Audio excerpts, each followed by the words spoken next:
धरती आजाद हो गई। अरे बाबा ई बागी बलिया एक लोगन का गाय की हमें बड़ा पसंद आई। एक जने गौलन की सब जिला खाली जिला हो, हमार जिला बलिया बागी है, बगावत करता है भाई, इसमें कोई शक संदेह नहीं है। 4 लाइन कवि जी भूमिका के अंदर भाव दे तुमन तनी दाव उठा के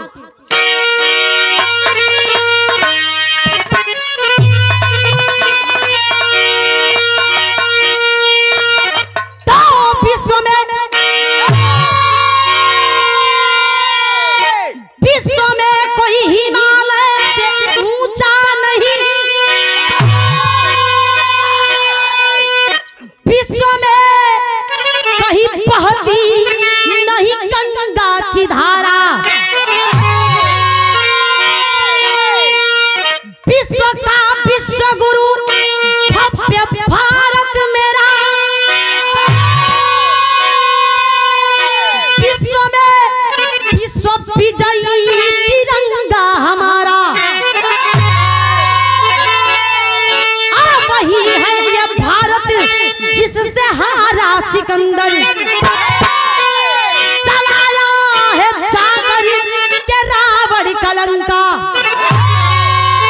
हमसे टकराव जिनका तिब जो खन कहे, तेरी छाती पे चढ़ के बता देंगे डंका।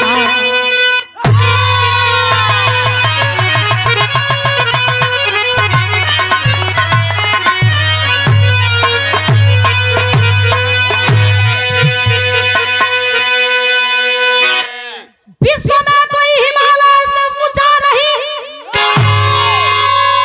विश्व में कहीं बहती नहीं गंगा की धारा, विश्व का विश्व गुरु भव्य भारत मेरा, विश्व में विश्व विजयी तिरंगा हमारा।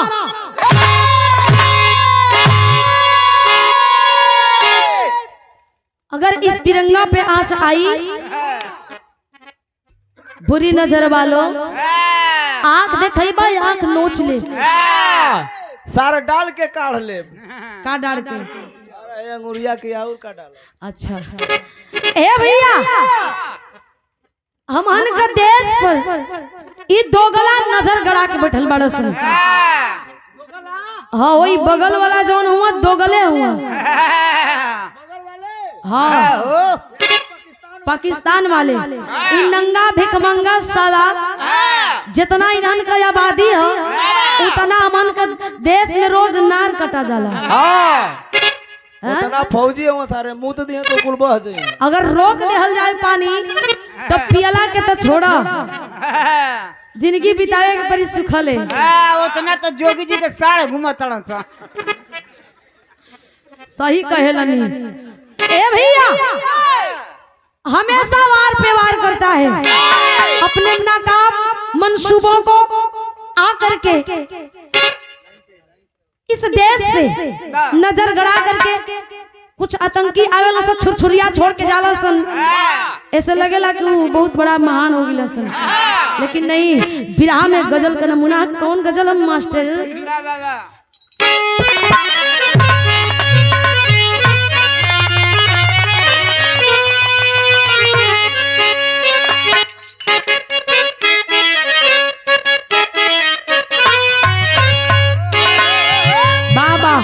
कोनो लड़की समझावते कहते उ लड़का के आज का पटीदार रोवे नु बनी, और राहुल आप तो हमान के कह ले लिया, लेकिन हम तो कहब न कहीं ना हो तनिका छुआवा। हाँ तो तोहनो लोगन मुड़ी हिला हिला झगड़े लगावत हुआ जा। राम केवल जी रौरा बिचवाई बस रही, दोनों ओर का समझौता करे वाला कहे कि जब से इनकी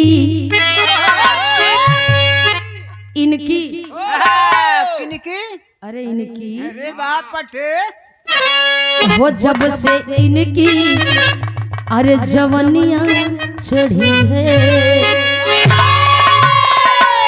जब से इनकी जवनिया चढ़ी है,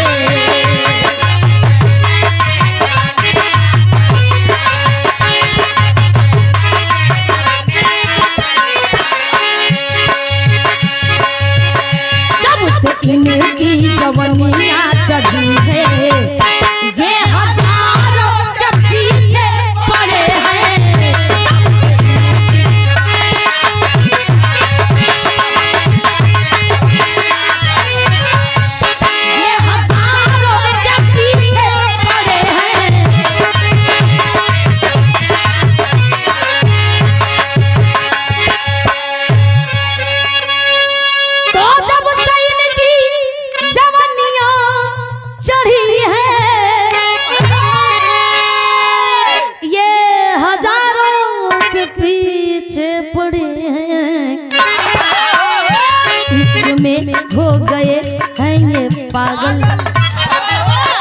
इश्क में हो गए हैं ये पागल, ये कुंवारों के पीछे पड़े हैं, इश्क में हो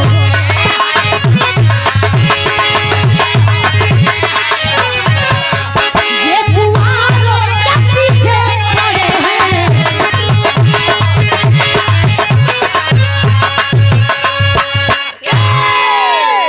बीच बीच में धुन तर्ज रिकॉर्ड कर लिया लोगों ने, अब नया आज से स्टार्ट कर लिया गुरु,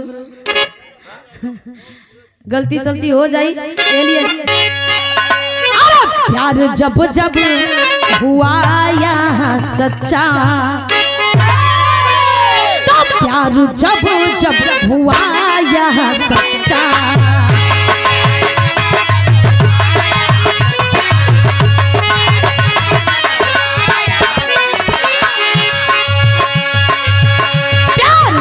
जब हुआ यहाँ सच्चा, जमाने को झुकना पड़ा है, जब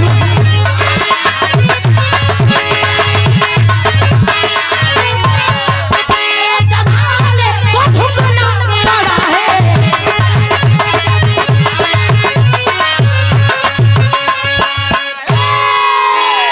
तो प्यार जब जब हुआ यहाँ सच्चा, झुकना पड़ा है। आज आया है जब जब वतन पे, आज आया है जब जब वतन पे, तो फिर फूल बन के आया है।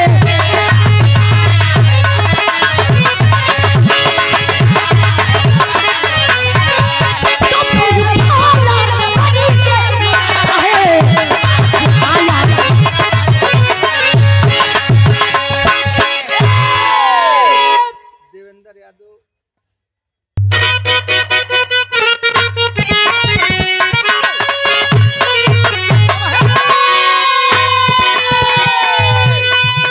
दुनिया में सबसे अद्भुत लिसान है भारत, स्वर्णिम और सागरवित महान है भारत, इसी भारत से लगे अलग 15 देश हुआ,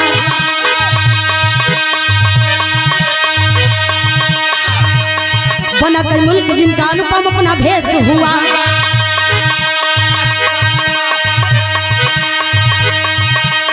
बट गया देश तो इससे है मुझको गम नहीं, झुका दे मुझको ऐसा किसी में दम नहीं।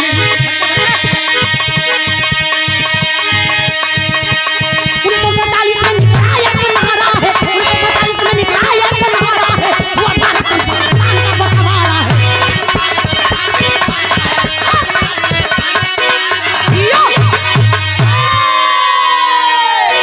1947 में ये देश बट गया, भारत से पाकिस्तान अलग हो गया। ये पाकिस्तान भी कभी अपने देश का हिस्सा हुआ करता था, यूं ही नहीं, इस अखंड भारत से, इस अखंड भारत से भैया 15 देश अलग अलग बट गए। साथियों, भैया आवाज ना आवे, साथियों इस देश को लूटने के लिए, सोना के चिड़िया के लूटे खातिर के तमाम लोग अइलन, आर्य अइलन, डच अइलन, फ्रेंच अइलन, पुर्तगाली अइलन, अंग्रेज अइलन, तमाम अइलन, जेकर जैसे बनल वैसे लूटल आ लेके गई। इस देश से Iran, Cambodia, Vietnam, Malaysia, Indonesia, Singapore जैसे देश बट गए।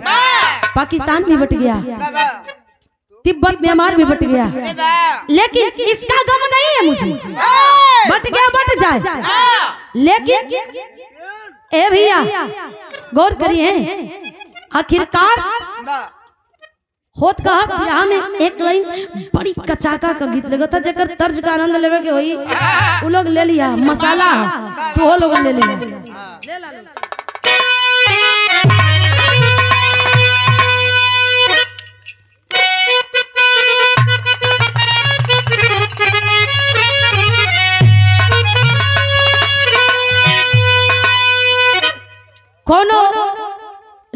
का ब्याह हो गई। बढ़िया भइल हो।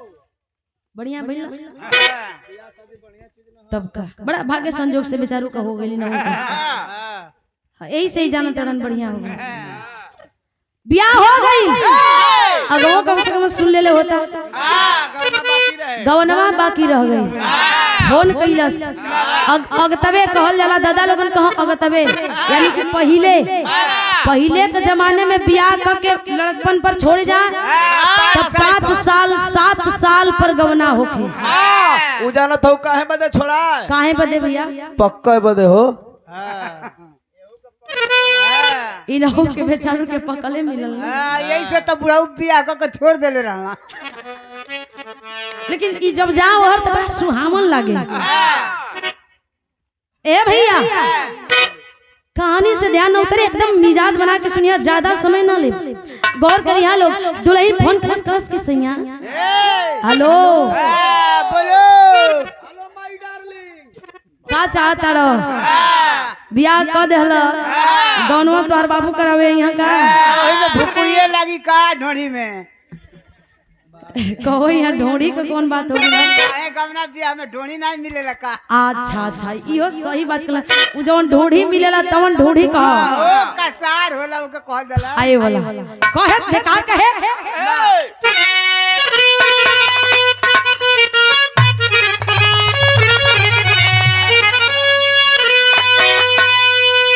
आरे अंग अंग मद माता दहिया,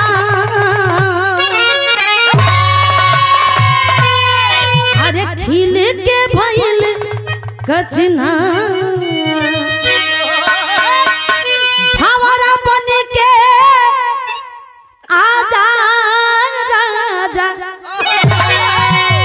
हर रहिया जोही तोहर मोरे सजनवा हो, मोरे बलुआ हो, कबले करी जा मोरे सजनवा हो, कबले करी जा।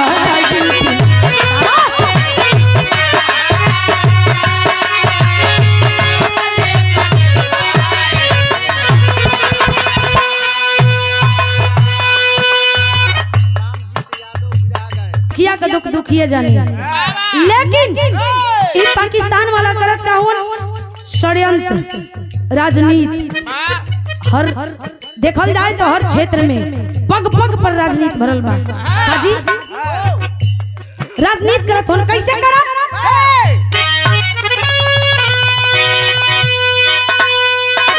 अरे गद्दारों की हुई है मीटिंग, पाकिस्तान दरमियान,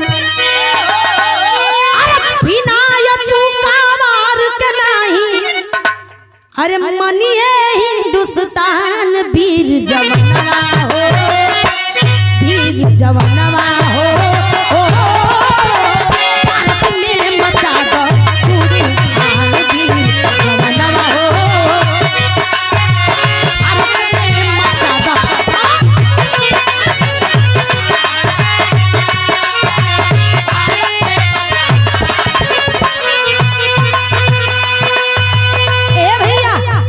पाकिस्तानियन का मंसूबा हो कि देश में भारत में कैसा हो घुस के आतंक मचा दो।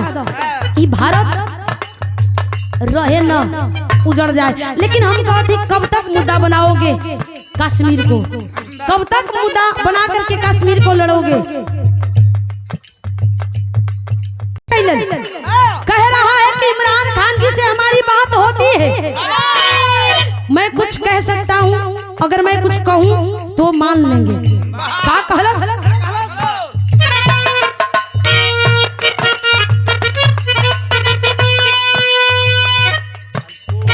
मिस्टर बजवा साहब मनी है हमाहन के कहानी, मिस्टर बजवा साहब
जो मेन लीडर है आतंकियों का कह रहा है कि मिस्टर बाजवा साहब से कहब उ ना मनी है प्रधानमंत्री से कहब कैसे हूँ करके ई देश के बर्बाद होखत बर्बादी के कगार पर हम देखल चाहत बानी। ये भारत देश के अखंड भारत कैसे है, देश में सुख शांति कैसे है। कहल जाला कि अपने के तनो दुख थोपाई रहे, दूसरा के सुख देख के जरूर परेशान हो जाए आदमी। ऐसनो कुल आदमी बनो केवल जी अपने दुख में भले गोताल होन वो से फर्क ना पड़ता, दुख काल कट जाई, लेकिन फलनवा कैसे नीमन पहिरत था, रोज सेंट मारत था, रोज गाड़ी में बैठ के जाता, कहियो मिली तो ओकर कुर्ता फाड़ देती ना तक कीचड़ उछाल देती। मनसूबा बनल बा ऐसा ही, यानी कि कुछ चाल बा। कैसे गीत बदल गया। अभिनंदन यादव दादी के पनाती।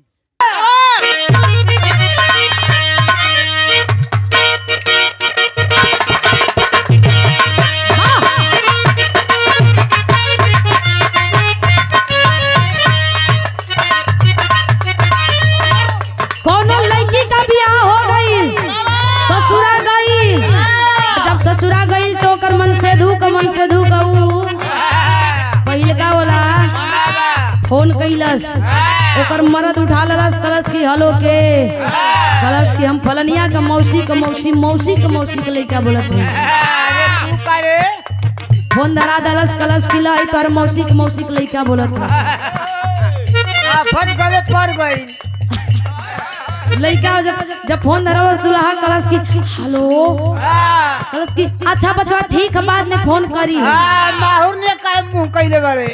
बाद में फोन करके जब मर्द बाहर चल गई तो फोन करके धीरे से कॉल से कहती है का कहलस, अमित कहे ए जानू लगता कि जिए नहीं दे, ए जानू लगता कि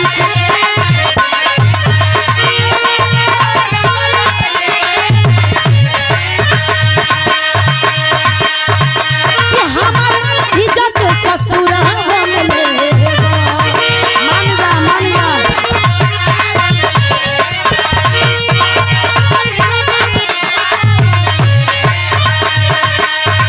ए जानू लगता कि जिए नहीं देगा, वो हमार इज्जत ससुर में लेगा। किन्ना सा चढ़ल बतहरा कपार पर, किन्ना सा चढ़ल बतहरा कपार पर, काहे डरत गुनवा भदर पर, काहे डरत गुनवा भदर।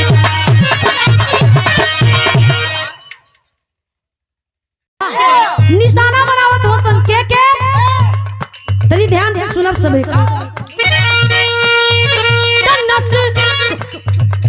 नष्ट करब हम दिल्ली बंगलोर के, हो नष्ट करब हम दिल्ली बंगलोर के।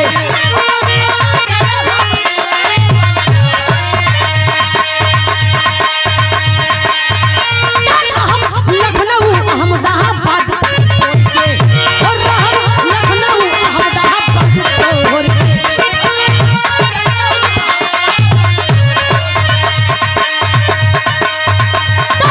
शुरुए से दुश्मन हिंदुस्तान बा, शुरुए से दुश्मन हिंदुस्तान बा, तब पड़ा लेवे फंसी पाकिस्तान बा।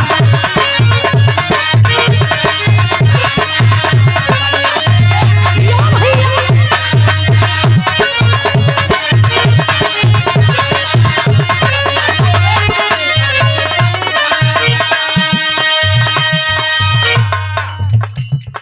कहत हवे कि बम्बे बंगलोर दिल्ली लखनऊ अहमदाबाद मेन शहरों को मुद्दा बनाया जाए, खास करके दिल्ली को उड़ाया जाए ताकि दिल्ली में जितने भी नेता बैठे हैं, बंगलोर कलकत्ता जितने भी नेतागण बैठे हैं दिल्ली में वो उड़ जाए। आज जब दिल्ली तबाह हो जाई तो देश के पूरा तबाह कर दिया जाए। कैसा हूँ तब कहत बड़न संतान लेके पैसा के बदला चुका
भुलाई लिखी जा ओकर बदला लेके रहल जी।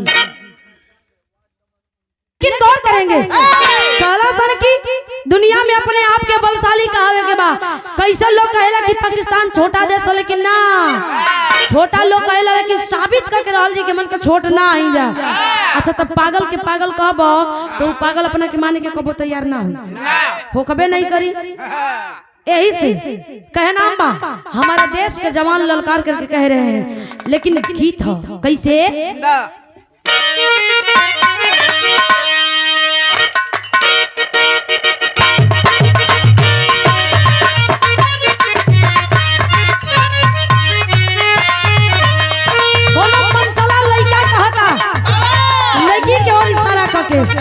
कबे से पंकज जी इशारा करत रही नहीं। ए रबीना है ने देखा, ए रबीना हई सुना, ए रबीना हो सुना। मारी अब रौरा आइल बा, रौरा के ताके के होई कैसे कहता मारे करवई बू बजरिया में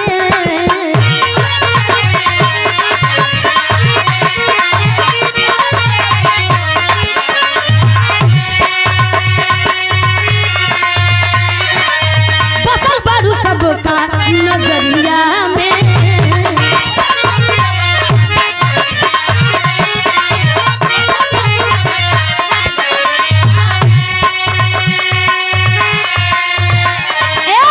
मारे करवई बजरिया में फसल बारू सबका नजरिया में ऐसे जे तोरा बूटा आंख जदी मरा बूटा ऐसे जे तोरा बूटा आंख जदी मरा बूटा दिलावा बेचारा फिसल जाई हो सीना से अपना दुपट्टा न गिरे दिया, सीना से अपना दुपट्टा न गिरे दिया, मलाई को माने चल जाई हो। बहुत सही। हमारे देश के नौजवान सिपाही सरहद हिंद में जो कि खून पसीना एक करके ड्यूटी कर रहे हैं, उन लोगों के लिए कवि जी एक लाइन लिखलन कैसे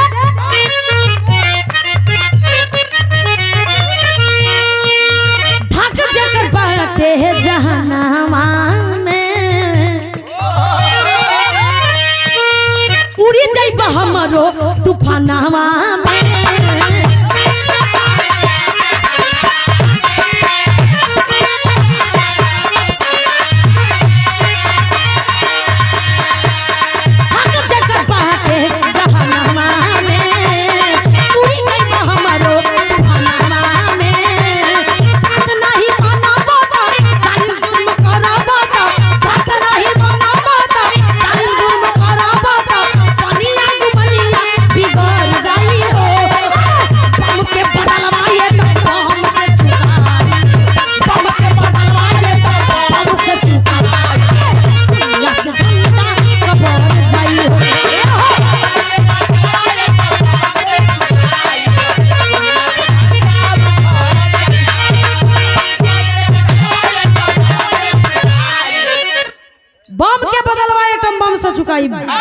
अगर अपने आप पर आजीब त नक्शा से मिट जेबा सो ई समझ में ना आई कि कहां नक्शा रहल।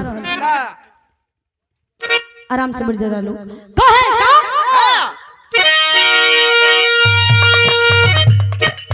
छोड़ा बापा नगनी मिसाइल पाकिस्तान में छोड़ देव ना तो फिर एगो घास का पता ना चली।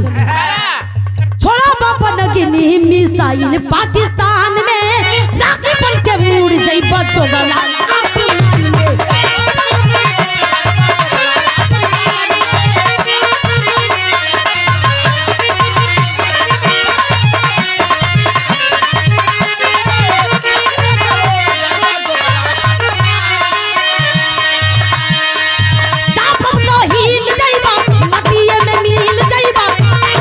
हिल जाइबा मटिया में मिल जाइबा पानिया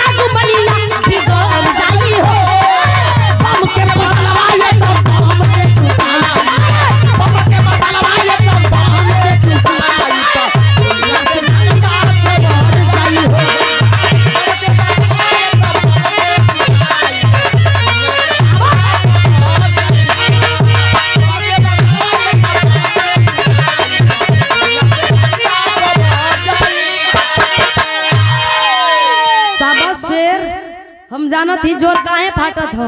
काहे दिल्ली वाला पानी का असर बा। बीच में दिल्ली यहाँ के गई रहनी है। ए भैया कलन के अगर एगो छोड़ दे तो जौन डूबिया जामेला ना ओकर राख या पतई के पता ना चली केवने भरम में बतियावत हो सो अपन पप्पा जनाई करे करे सारे हमन के पानी छोड़ी ला तो दुल्हन के खाइल सने के लेके नहाइल तक सार धोबहू के मिलेला आहो इहो बात सही कहत अगर छोड़ दे बांध देहल जाई तब धोला धोला के नदारत हो जीवा ढेला से काम चलावे के पड़ जाए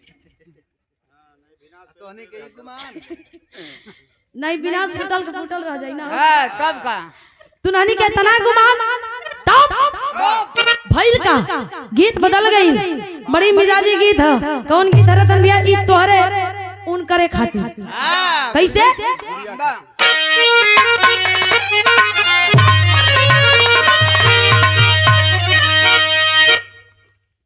ससुरा से डर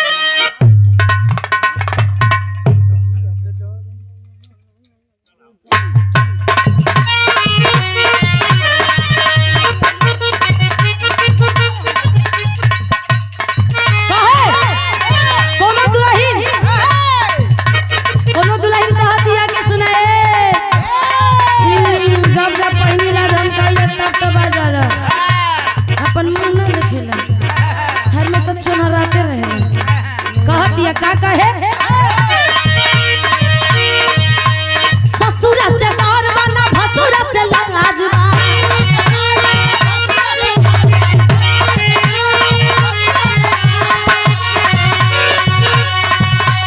अरे ससुरा से लाज बना भसुरा से डरना दिल बनैहर के यार सरिया जब हम पहिल सुते खाती तरह से भता सरिया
कैसे अखंड रही कहीं न कहीं विस्फोटक होई आ विस्फोट होई तो कुछ बड़ियार होई ना तो कैसे पता चलेला अपने लोगन में कमी हो ना तो कैसे पता चलेला कि उतना गाड़ी बुलेट प्रूफ होई और एगो गाड़ी बिना बुलेट प्रूफ बिया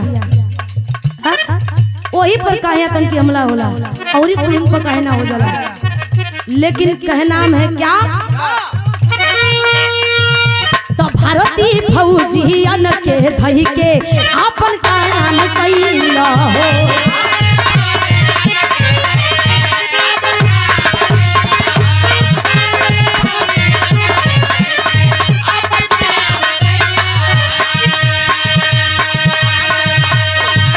तो कही के विस्फोटक दुनिया में अपन नाम कैला हो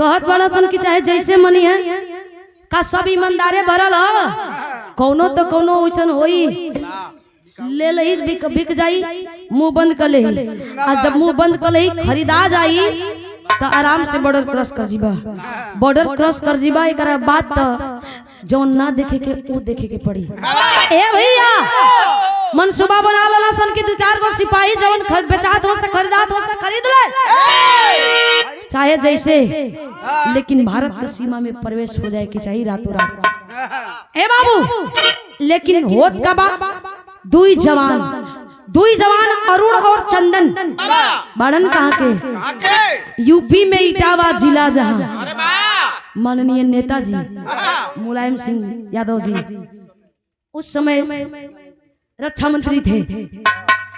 यूपी में इटावा जिला जहाँ है करुण कांड मैनपुरी का चंदन रघुनंदन का बेटा वह सुगंध था कस्तूरी का। मीना देवी विधवा माता वह लाल को अपने पाली थी बदन गठीला रंग गोरा हनुमान के जैसा ढाली थी। सहारा मिल गई दोनों दोस्त एक साथे उठा एक साथे बैठा एक साथे पढ़ा अबे भर्ती आई ला यूपी पुलिस का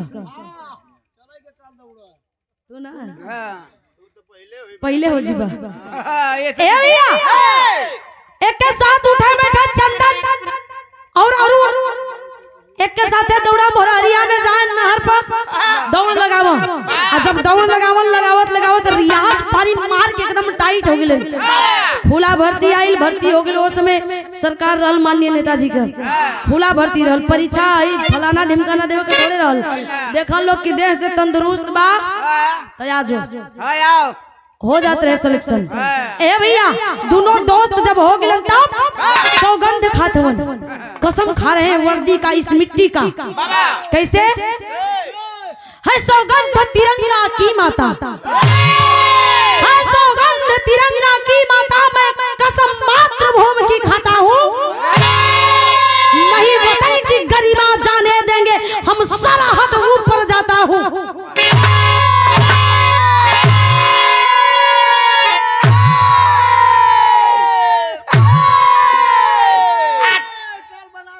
अरे फाट जाए तो तोहर जरिए से कटाई का काट लेबा नाइट कटाई कहीं कर हम कहीं के इनकर कुछ और ही काट लेबा हई लोग दूसरे समझ जाता है तो साफ साफ बोलल करा। अरे नीचे के तो उनका एकदम साफ है चिकन का मोछिया हो खड़ा होकर दिखा दे इनके आनार आदमी के लौकत नहीं है वाह आगे लेकिन ए भैया फौज में भर्ती हो गए आ ड्यूटी पड़ल कहाँ वही रजौरी बॉर्डर पर और रजौरी बॉर्डर पर पड़ल माई एहर अपने बेटवा के खिया पिया के देश खातिर काली की जो देश पे जैसे जाते हुए वैसे विधवा माई का आन बान और शान मान मर्यादा के बचा के रखिए। तोर बाप जैसन फौजी रहलन वैसन फौजी बन के दिखाइए। सीना में गोली कहा के आईबे तो एगो आंस एगो बूंद ना गिराई अगर पीठ पीछे रे बेटा गोली खा के आईबे तो समझ ले कि तोर माई ई मुंह देखे तक ना जाई। माई कसम देती है माई जब कसम देती है तो गीत लग गई जमाने का गीत स्वर्गीय राम दे दादा स्वर्गीय बुल्लू दादावरी का गीत लगल कैसन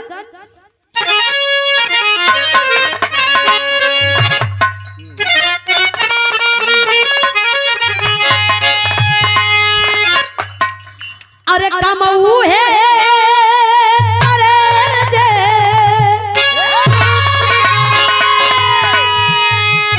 अरे मराद करे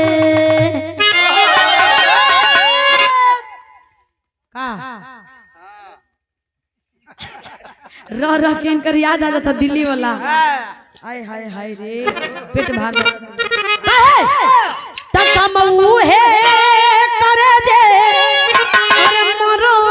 करे हैया देवर जी दादा करे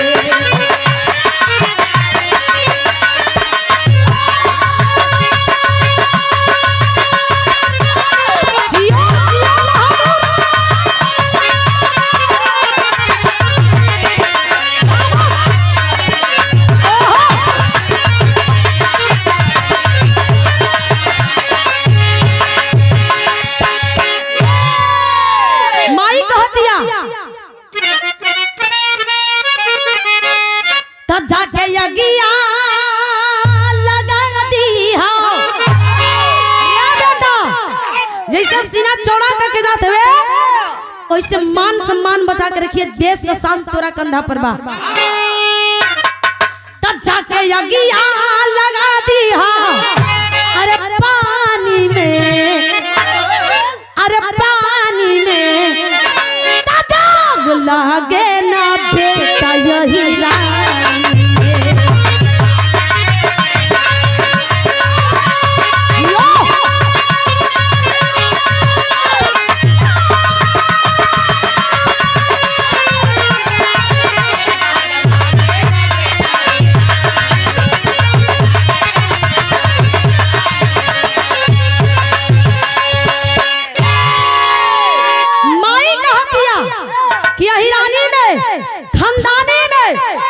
दाग लग गई तब फिर हम समझब कि हम तोर माई नहीं खी आ तू हमार बेटा नहीं खे, माई बेटा का रिश्ता खत्म हो जाए। लेकिन एक बात और सुन ली है का, दोनों बेटवन के समझावत है। कैसे समझावत? अरे गोली के बदलावा, अरे गोली के बदलावा तू ली है तो टैंक से,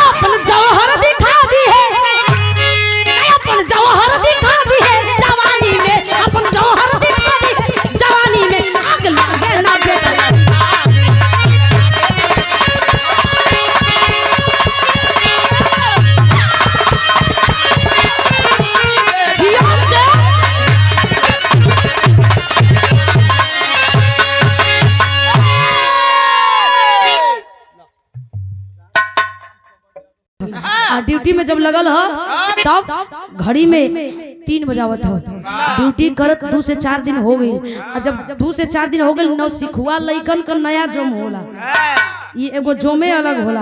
अबे नया नया हुआ ट्रेनिंग कैले हुआ, लेकिन ड्यूटी कैसे कैल जाला पूरा तरह से। अबे इना नया खून हो बाल आ जाला तब सोचा ना कब पाया कब रेल दे के ना तो रही नहीं। गीत बदल गई कैसे? हमरे बिरहा के आखिरी गीत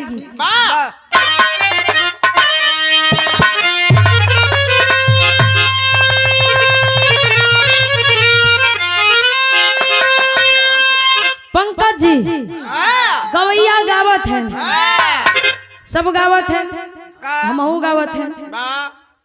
जब सब ला आई तो हम काहे छोड़बो, केवल जिस बीच में बिछवैया है रुआ नहुओं से जाए वो नहुओं से दोनों ओर से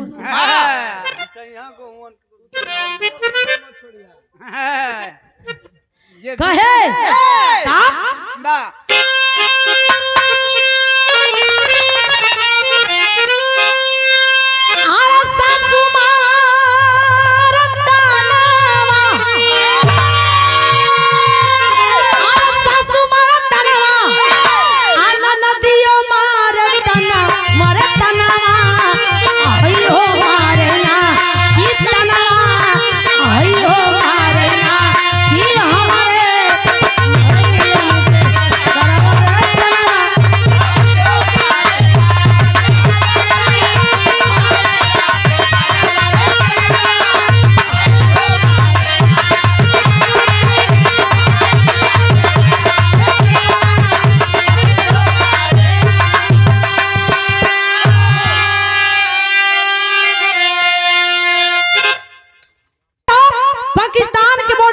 हलचल होता, जब हलचल होता टारच लाइट बड़ा था, डिमडिमाट लाइट बड़ा था, तो जवान दोनों चौक गए, पोजीशन ले लिए। पोजीशन ले लेलन कलन की ऐसे कलन की बोल भाई कलन पोजीशन पर ले ले, जवान होई आगे देखल जाई।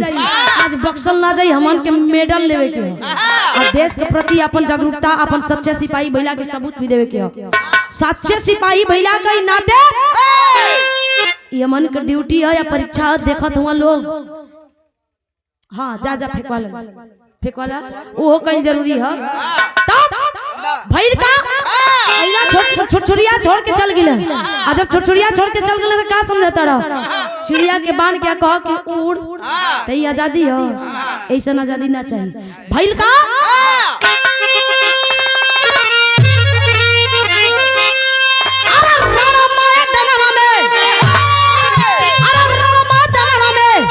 मचल पा तू फनावा रे फनावा सन के लागना सन के लागना कि भइले जमकी जवाना रे फनावा सन के लागना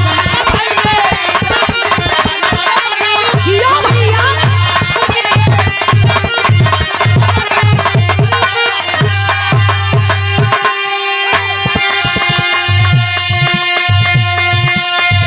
अरुण नौजवान हो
जैसे ही आके बॉर्डरवा पर क्रॉस लाइन तार के काटल चाहत हवन आवाज आवत खच खच तब तक से वीर असलहा कस करके तैयार हो गया।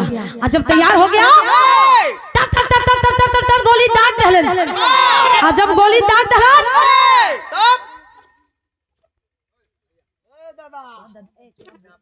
गोली दाग दहलन बटालियन सुतल ह। बटालियन जैसे वैसे ही हथियार लेकर दौड़ल। कहां गोली छूट गले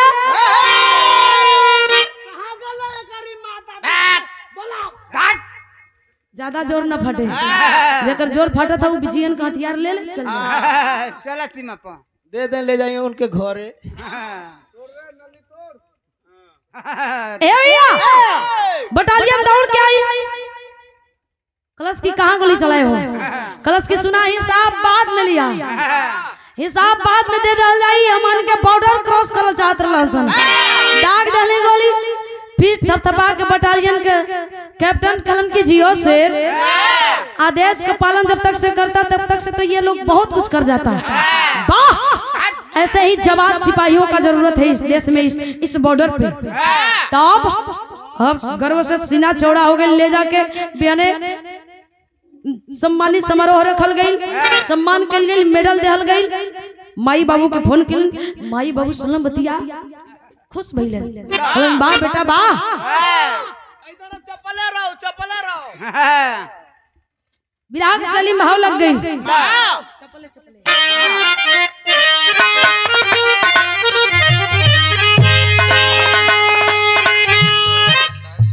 अरे तूफान तोहरा छाती में भरब भैयो बढ़ा ले।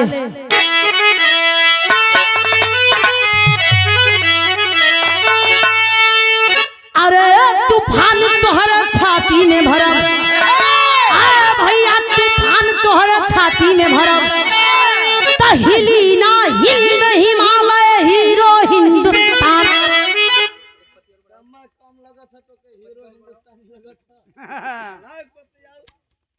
बढ़ जा भैया तो ना मानी भैया जवन हो पापा के सारे। अरे तूफान तोहरा छाती में भरब तूफान तोहरा छाती में भरब हिली ना हिंद हिमालय हीरो हिंद।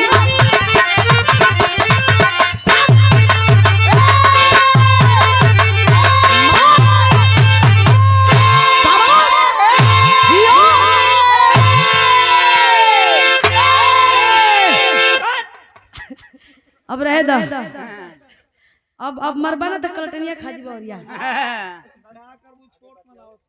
ए भैया शेर हुआ कि हम जाना थी कई दिन से छूट गल हमन तब सोचत हुआ कि मार के पूरा करे इतना तो कबो मारिला बच्ची बेचारा के का करबा आदत हो गई थप्पा के साड़ू हम हां तो तू पूहे चा में पिटबो करबाई जीवन में हुए लिखले बा मोटकी कलम से ले चला तनी अपने घरे हमके एक दिन ऊ काहे खाती अब दस्खत करे बदे पगला गेला का चुप रहा बा ए भैया हिली ना हिंद हिमालय हीरो हिंदुस्तान अरे सारा ही हीरो ऐसा कैसे दिख जाई तब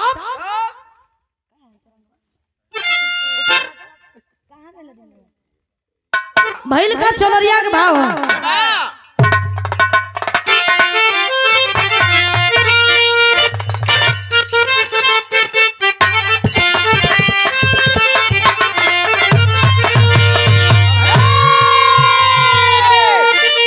वो तो बस टेलर दिखा करके चला गया फिर बटालियन के साथ में झुंड बना करके गिरोह बना करके दोबारा लड़ने के लिए आया आतंकी मेन लीडर आगे आगे चल रहा है इधर घुसपैठियों द्वारा विजिलेंसों द्वारा पता भी चल गया पता चल गया कि हमारे देश में फिर से बॉर्डर क्रॉस करने वाले हैं आतंकी चौकन्ने हो जाओ सारे सिपाही बटालियन के जितने भी सिपाही हैं नौजवान सिपाही चौकन्ना हो गए और जब चौकन्ना हो गए तब चप्पा चप्पा घेर लिया गया है फिर भी भाई का लड़ाई फिर एक बार दोबारा लग गई तब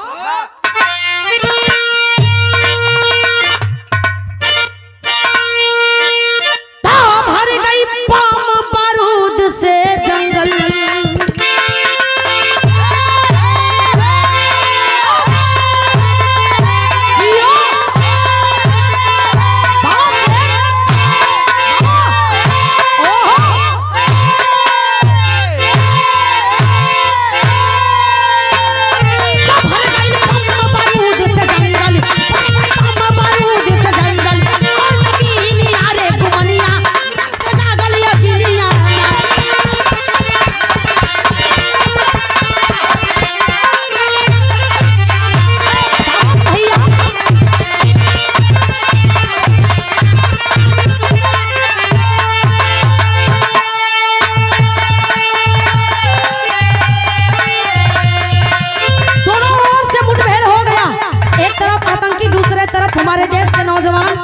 बम पे बम गोली पे गोली बरसात हो रही है आगे बरस रही है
लगे चलत दनादन गोली चारों तरफ कहीं गोली कहीं बम चले लगल आ चलत चलत नतीजा ये निकलल कि उधर से आतंकी भी मारा गया तमाम आतंकी मारे गए हैं और इधर से हमारे देश के जवान भी मारे गए हैं हमारे देश के जवान जब बमवा फेंकस है भैया तो हमारे देश के जवान ऐसा उड़त रहलन इस शरीरिया चिथड़ा चिथड़ा होके कोई के सर बात तो कोई के धड़ नहीं कोई के करे जवा अलग फेंकाइल बात तो कोई जिंदा तड़फड़ाता जो जिंदा है उनको हॉस्पिटलाइज किया जा रहा है जो मर गए हैं उनको समेटा जा रहा है पूरी टीम जाकर के लगी हुई है भैया सबके घरे घरे फोन कल गई और जब सबके घरे घरे फोन कल गई जेकरा घरे फोनवा जाए बस एक के शब्द सुने की मिले कि आपका बेटा आपका भाई आपका पति इस देश के लिए शहीद हो गए। ए भैया घर में मातम छाई गई, पूरा देश में मातम छाई गई। लेकिन अब चंदन और अरुण दोनों जवान घायल हुवन, हॉस्पिटल में ले गए हुवन। माई के यहाँ, चंदन के माई के यहाँ फोन गई, विधवा माई भी आवत में, और अरुण के पिताजी के भी फोन कल गई। वो बाबू भी करजमा पर तावा रख के आवत बड़न। माई बाबू जब चलन, लेकिन उस माँ का एक सवाल है इस देश के शासन व्यवस्था से, ऐसा जौनी समय भर्ती होला 1 इंच कहीं से कम हो जाला तो छाट देला, दरकिनार हो जाला। इतना मेहनत कईल, वर्षों का मेहनत कईल, सालों का मेहनत कईल बिरथा हो जाला, पानी में मिट जाला। लेकिन ओ माई कैसे लेही जौन की नौजवान हट्ठा कट्ठा पाल के देश के खातिर अपने जवान के, अपने बेटा के भेज दलास, उमाई टुकड़ा में कैसे ले सकेले? जब तू 1 इंच नहीं बर्दाश्त कर सकेले तो उमाई अपने लाल के कैसे बर्दाश्त कर सकेले जवन लाल टुकड़ा टुकड़ा में बंट के आवे। इस शासन व्यवस्था से यही कहना है। लेकिन ओ समय माननीय नेताजी का सरकार रहल नेताजी एक काम कलन, पहले जवानन का वर्दी या टोपी आवत रहल, लेकिन नेताजी ऐलान किए कि नहीं, जवानों का वर्दी और टोपी के साथ में लाश भी जाएगा और उचित मुआवजा भी मिलना चाहिए। ये नेताजी का देन है कि आज हमारे जवान, हमारे देश के जवान कहीं भी शहीद होते हैं तो घर तक उनका लाश आता है। लेकिन ए भैया मुठभेड़ में कई जवान मारल गए, माई बाबू यार पहुंचल हुन, आज जब पहुंचलन तब आल्हा में प्रमाण मिलल का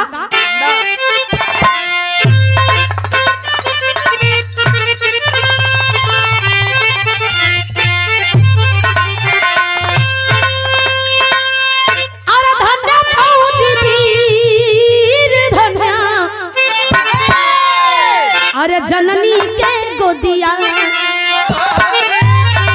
अरे जकर गोदिया में जन्म ऐसा न हो माँ,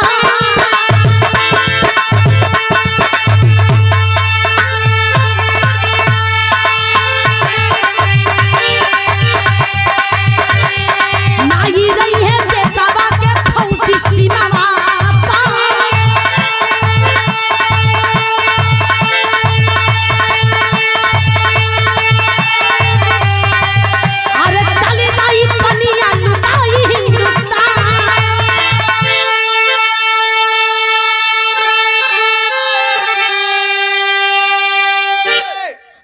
फौजी वीर धन्य जननी का गोदिया, देश के खातिर जी अपने बेटवा, अपने पति, अपने भाई के, अपने लाल के सौंप देला, वो देश खातिर के कुर्बान देला, देश खातिर के बलिदान देला। सब करे बस का बात नहीं हो, जो उन्हें घर से बेटवा निकल के जालन बॉर्डर पर, करेजा में कुबत होके के चाहिए। लेकिन कुछ लोग लगे हुए हैं अपना अपना राजनीतिक रोटियां सेकने में, जवानों के लाश पर रोटियां सेकी जा रही है। उस समय ऐलान कैलन कि 1 सर के बदला 10 सर लाई, बहुत बड़ा बड़ा ऐलान भाई का भाई, धैल के धैल रह गई, चुनाव आई तो गैस सिलेंडर सस्ता हो जाए। कहाँ गई उरानी जो सिलेंडर लेके धरना पर बैठ जाते रही, गबड़ा मत, दिल्ली में फिर कोरोना आ गल आवेदा। जब सरकार बने के होई, जब चुनाव आई तो कोरोना आई, लॉकडाउन लगी, गैस सिलेंडर सस्ता हो जी। पहले आदत धरावत हुआ, समझे वाली बात है, फ्री के खाने का, फिर तो खून चिसिया वो कहले रहल फिल्म में का रहल, शक्ति कपूर अमरीश पुरी के एगो पिक्चर रहल, ओकरा में बड़ा वायरल भई रहल, टॉप डायलॉग हो, सरकार आप कहो तो सबका अंगूठा का दस्तखत ले लूं, लेकिन कहले कि नहीं, पहले इन सबको हराम का खाने का आदत डालने दो। जानी ए भैया हराम की खाने की आदत डालो। ए भैया जो कुछ भी होखे वह बतिया जोन तू कला, लेकिन पहले परकावत हुआ, पहले परकावत हुआ, अंग्रेजवा पहले लूटला सा, आजो लूटत हुआ सा। सोच लो, पहले आके लूटला सन, अब ओइजा से वाईफाई आ इंटरनेट भेज के लूटत हुआ सन।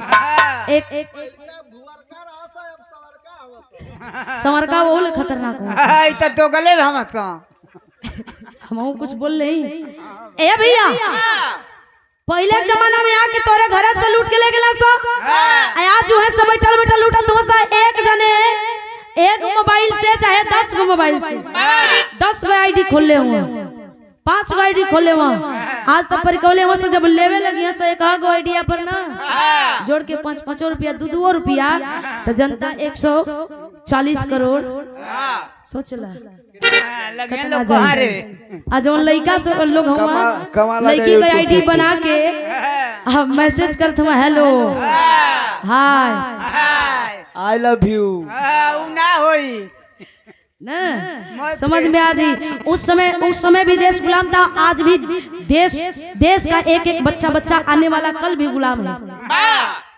लेकिन संभलना होगा ए भैया जवान अहिलन माई बाबू पहुंचल हुवन तब माई देख के बात करन का अरे ये हर अपने माई के चंदन बोलावा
जवान कहता है कि मेरी माँ से एक बार बात करा दीजिए, एक बार मुलाकात करा दीजिए। माई जब पहुंचल छतिया पर मुका मार के अपने लाल के देख के रोवे लगल। ए भैया रोवत बेकलस की रे लाल, तोरा के भेजनी इतना छोट से इतना बड़ा कहीं पहले दांत दिखाला जा कुल जानी तो ने जाने नियन रहल। रामनगर में जब होत रहल ना रामलीला, यार रावण मराता की का तो होता और हर दू जाने बैठ के कहे का करबा पुराने भाई तभी आई रही, लेकिन खेरिए ना गिरौले है। राम रोत न लक्ष्मण खाती ना हनुमान जी ने बस कुलिए सरक गए। पाड़ा भी आ गया बिया। एक जन कहलन कि तुहार तो वो नातिन का आधार है, हमारे घरे तो भैया लड़ा गले में धोखा दे दे। अब खैनी ठोकत हवन कहा वो भैया एकदम चरम सीमा पर और वो बेचारू अपन समाचार करते। समाचार तो रोज करे के है, हम रोज भी आ गए थोड़े आई थोड़े ही हैं, तभी कम से कम सुन लो। माई रोवत में बाबू रोवत बड़न। माई कलश की देख तोरा बिना एगो अन्न करने वाला ना लेत रही, लेकिन हमें गर्व होता कि हम हमार अपने बेटा के जब पाल पोस कितना बड़ा करी तो देश के खातिर बलिदान दे रहनी, देश के खातिर हमारे बेटा कामयाब हो गई। ए भैया गर्व बा, सीना चौड़ा बा फक्र से। आंसू ना भाई ना भाई कल रही ना आंसू ना भाई तोर संगे। ए भैया तब तक से देश का रक्षा मंत्री जनरल साहब, बड़े बड़े नेता आए, जवानों के प्रधानमंत्री तमाम नेता इलन और तसल्ली देते हुए कथन की बख्शा नहीं जाएगा, सारे को दिन दहाड़े मारा जाएगा। ए भैया जवान सैल्यूट देते हैं, सलामी करते हैं, तब तक से आखिरी दम वहीं तोड़ देते हैं। देश के लिए बलि चढ़ गए हमारे देश के नौजवान, लेकिन बाबू माई रोवत होन, लेकिन के करे सोहिला ना होला हो, के उन्हें बाप मतारी के सोहिला ना होला कि हमर बेटवा हमर बिटिया इतना छोट से इतना बड़ा कईनी ता एक दिन बियाह करके दुल्हन उतारब, अपनी बिटिया के बियाह करके ससुराल भेजब। माई बाबू कहीं सोहिला होला हर घर में, हर घर में सोहिला होला, लेकिन ए भैया सलामी दे दे दम तोड़ देलन, दिल्ली में बचा के बहुत कुछ बचा देलन, आम जनता के साथ साथ नेता भी बच गए। तब कहना मखनी के अंदर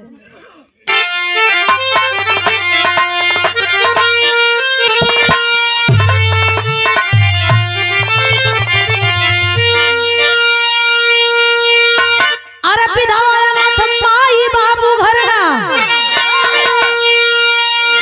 बढ़ जा भैया, मन ना लगत है।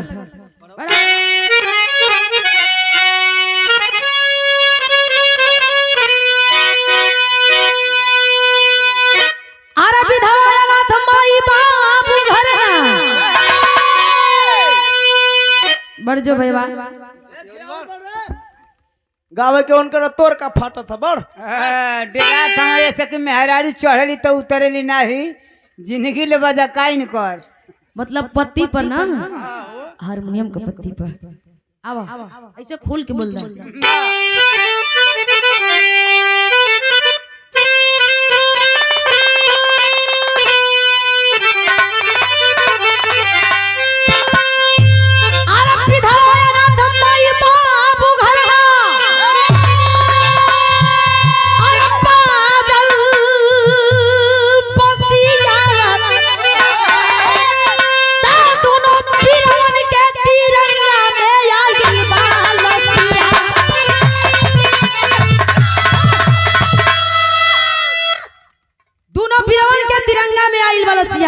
कभी जो बड़ी बढ़िया यह शब्द का प्रयोग करते हैं, कैसे? अरे सबके नसीब नहीं होला कफनमा, सबके नसीब ना होला तिरंगा का कफन, सबके तो कफन मिलबे करेला, सबके कफन दे के भेजल जाला काजी, लेकिन तिरंगा का कफन जे पूर्व जन्म में कोनो बढ़िया पुण्य कैले रहेला वही के तिरंगा का कफन नसीब होला। तब अरे सबके नसीब नहीं तिरंगा कफनवा, अरे देश के सपूत चल गइले स्मशानवा, तगम में जनमानस के सावन भादो, अरे भइली अखिया दोनों पीरवन के तिरंगा में आइल बा।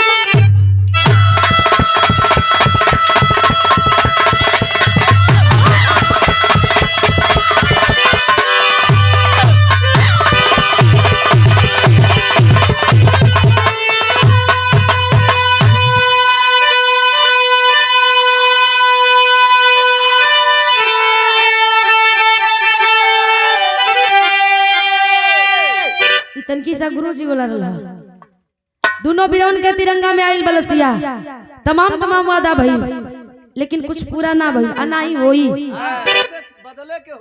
बदले के होई, समझे के होई, समय रहते आ ज्यादा समय ना है, कौ दिन समय हो 2-3 दिन औरी, एकदम जौन कहल जाला ना कि बीच का डांड पर एहरो के बिछोइया वाला डांड पर उहे गति हो गेला, 2-3 दिन में समझ जा बात हो कह देते हैं। गमछवा बांध कर नाचत हो से ना तो कितना जाने का चैनल वो मोनेटाइज हो जाता है, नहीं तो टुअरे हो जीतन जा।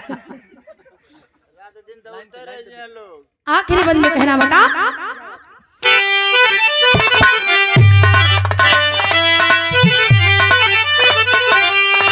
गुरु बिहारी पत्तू छे बस सुख नंदन अनमोल